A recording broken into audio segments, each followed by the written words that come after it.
So it seems like in Indonesia there's been a bit of a hoo-ha about how British people say the word water. Well, I'm British and I say it water. Water. Let's have a look. Water. Water. Why do I say it water and not water, like you've heard off YouTube? Well, it's simple really, because in England an accent tells you lots of different things about a person.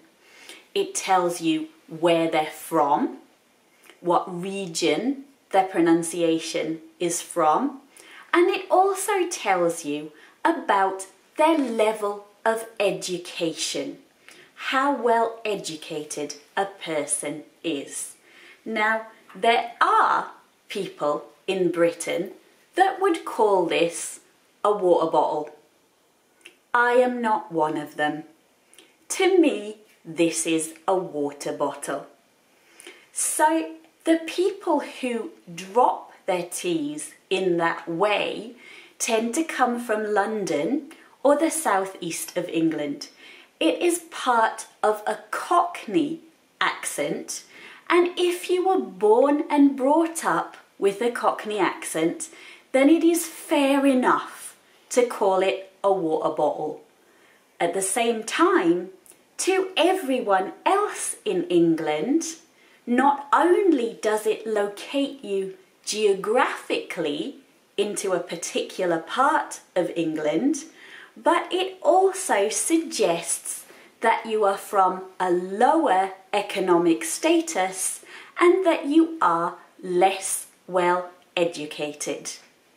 So the more educated you are, the more you would attempt to achieve a neutral British accent. Now, there has been some comeback on this in recent years. There's been a big development in England in terms of accepting and appreciating different regional accents.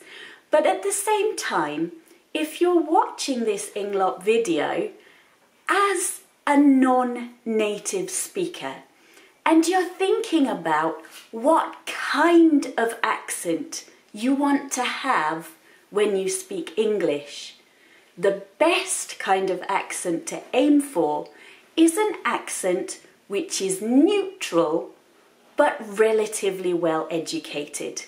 Why would you want to sound like you are less well educated? Why would you want to sound like you are from a very specific part of England if you've never been there? If you weren't born and brought up in that part of the world?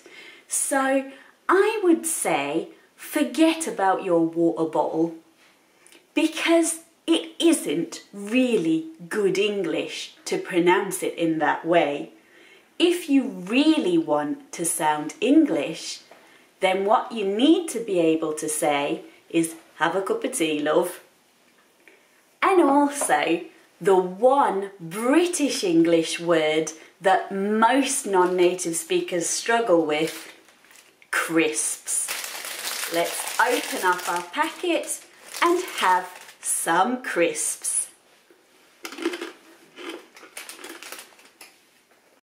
If you've enjoyed today's video, why not subscribe to our YouTube channel to carry on receiving free content, or check us out at www.englop.com to see what courses, products and membership options are available on our website.